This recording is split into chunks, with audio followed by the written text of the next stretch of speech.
अस्सलाम वालेकुम, मैं हूं फरहान निज़ाम और आप देख रहे हैं निज़ाम की हकीकत। फराज के साथ इलेक्शन सर पे और इलेक्शन की सरगर्मियां कहीं देखने में नज़र नहीं आ रही हैं। ये मेरे ख्याल से मुल्क का वाहिद इलेक्शन है जिसमें उम्मीदवार जो इलेक्शन में हिस्सा ले रहे हैं, किसी भी जमात से उनका ताल्लुक हो, वो अपने घरों में बैठे हुए हैं और लोगों से दूर हैं। हम ये देखते थे कि कई महीने पहले से इलेक्शन की जो एक्टिविटीज़ थी इलेक्शन के हवाले से वो शुरू हो जाती थी। लोग पम्फलेट छपवाते थे, बैनर्स लगना शुरू हो जाते थे। यहाँ पर बैनर्स तो लग गए हैं, ये उस पर तस्वीर भी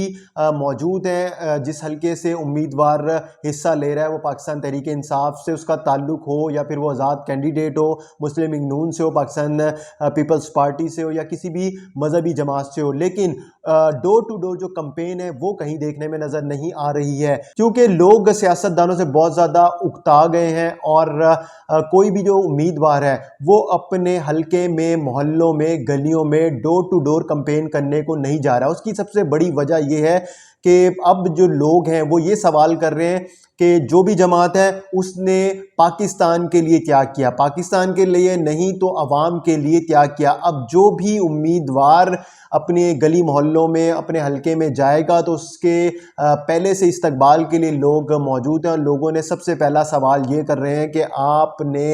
इलेक्शन जीत कर करना क्या है, या फिर आप जितनी दफ़ा भी इक़्तिदार में रहे तो आपने अवाम के लिए किया क्या। दूसरी जानिब ये भी देखने में नज़र आ रहा है कि उम्मीदवारों को ये कहा जा रहा है कि आप डोर टू डोर कंपेन से परहेज़ करें। उसमें सबसे सर फहरिस्त जमात मुस्लिम लीग नून की है और पाकिस्तान पीपल्स पार्टी का तो पंजाब में कहीं नामो निशान नहीं है। उसने जो भी अपनी एक्टिविटी करनी है वो सिंध में करनी है। हमने देखा कि बिलावल यहाँ पर जलसे भी कर रहे हैं और लोग भी उनके जलसे में बहुत ज़्यादा आ रहे हैं, लेकिन उनका वोट बैंक यहाँ पर ना होने के बराबर है। वो अपने जलसों में अवाम को अपनी तरफ मदऊ करने के लिए कि अवाम जो है पाकिस्तान पीपल्स पार्टी को वोट करे, तो वो पाकिस्तान तहरीक इंसाफ के अवाम से मुखातिब हो रहे हैं और वो कह रहे हैं कि जो कुछ भी हो रहा है उनके साथ उसमें मुस्लिम लीग नून का हाथ है और मुस्लिम लीग नून ही है जिसकी वजह से पाकिस्तान तहरीक इंसाफ यहाँ तक पहुँची। अगर पाकिस्तान तहरीक इंसाफ का वोटर और पीपल्स पार्टी का साथ दे पंजाब में तो वो यहाँ से मुस्लिम लीग नून की चौधराहट जो है वो ख़त्म कर देंगे। तो दूसरी जानिब हम देख रहे हैं मुस्लिम लीग नून को भी बहुत से खदशात हैं क्योंकि वो इस डर से लोगों में नहीं जा रहे हैं क्योंकि उनके दौर में भी महंगाई आसमान से बातें कर रही थी जब PDM ने चार्ज संभाला और जो पाकिस्तान तहरीक इंसाफ का वोटर है वो बहुत ज़्यादा नाला दिखाई दे रहा है। तो उनका ये कहना है कि अगर तो मुस्लिम लीग नून का उम्मीदवार उनके गली मोहल्लों में, उनके घर के बाहर आकर वोट का तकाजा करता है तो उसको किसी किस्म का कोई वोट नहीं मिल सकता और उसको जलालत का सामना करना पड़ेगा। तो इस डर से उम्मीदवार डोर टू डोर कंपेन नहीं कर रहे हैं। हमने ये देखा है कि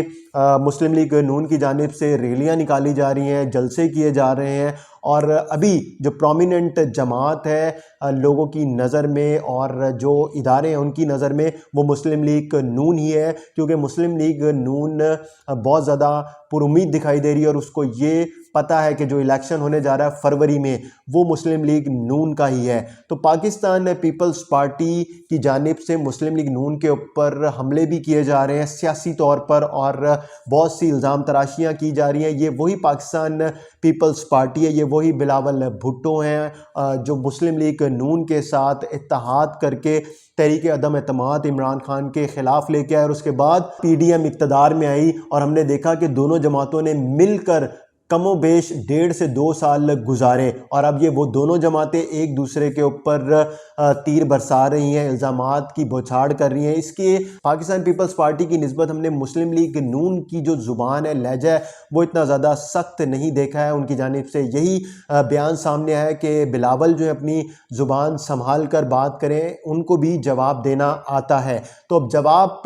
तो सबको मिल जाएगा। 8 फरवरी को इलेक्शन है और ये पता चल जाएगा कि कौन जीत रहा है। तो सबसे इम्पॉर्टेंट जो बात है वो ये है कि डोर टू डोर कंपेन जो नहीं हो रही है, ये सबसे बड़ा सवाल है पाकिस्तान की सियासत में, सियासतदानों के लिए, उम्मीदवारों के लिए, क्योंकि हर इलेक्शन में हम देखते हैं कि बहुत ज़्यादा गहमा गहमी होती थी, तमाम तर जो दफातर थे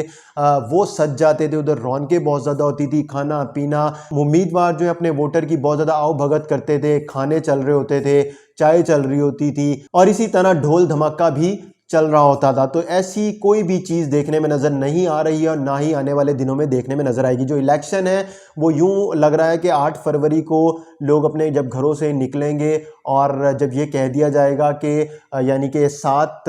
फरवरी को कि 8 फरवरी को इलेक्शन है और लोगों ने वोट डालने जाना है, तो उसी दिन पता चलेगा कि लोगों को इलेक्शन भी हो रहा है। तो ये जो है लोगों के साथ धोखा किया जा रहा है और जमहूरियत के नाम पर लोगों को बेचा जा रहा है। दूसरी जानिब महकमा दाखिला पंजाब ने सूबे पंजाब में दफ़ा 144 नाफिज कर दी है और ये बताया जा रहा है कि अमन अमान की जो सूरत हाल है उसको मद्देनज़र रखते हुए ये फ़ैसला किया गया है, क्योंकि जो जलसे, रैलियाँ और जो कॉर्नर मीटिंग्स की जा रही हैं उन पर दहशत गर्दी का ख़दशा है। और पाकिस्तान तहरीक-ए-इंसाफ़ की अगर बात करें तो वो बिल्कुल ही साइड में है, आज़ाद उम्मीदवार उनके ज़्यादा से ज़्यादा खड़े हो रहे हैं। तो इसमें भी देखेंगे हम कि हॉर्स ट्रेडिंग का बड़ा ख़दशा है, क्योंकि जब भी आज़ाद उम्मीदवार कोई इलेक्शन लड़ रहा होता है किसी जमात से जिसका ताल्लुक़ होता है उससे अलग होके, तो उसके लिए पहले से दूसरी जमातें जो मुखालफिन होते हैं वो तैयार बैठे होते हैं। और होगा भी इसी तरह कि इलेक्शन जब हो जाएगा और जैसे जैसे जो अनाउंसमेंट होती जाएगी कि किसने कितनी सीटें ली हैं, तो उसके बाद एक जो हुकूमत जिसको दिलवानी होगी, जिसका वज़ीर आज़म बनवाना होगा, सदर बनवाना होगा, तो उसके साथ जो आज़ाद उम्मीदवार होंगे उनको ख़रीदा जाएगा। और इसका हमने माजी में भी मिसालें देखी हैं। जहांगीर तरीन खुद इतराफ़ कर चुके हैं कि वो हॉर्स ट्रेडिंग करते थे, उनका जहाज़ इस्तेमाल होता था। आसिफ अली ज़रदारी खुल्लम खुल्ला कह चुके हैं बहुत सी दफ़ा कि उनसे बेहतर हॉर्स ट्रेडिंग कोई नहीं कर सकता। तो ये अब सारी सूरत हाल है और आवाम जो है बेचारी अभी भी मायूस है। वो इलेक्शन जो होने जा रहा है उससे उनको कोई ख़ास उम्मीद नहीं है। हमें इजाज़त दीजिए, खुदा हाफिज़।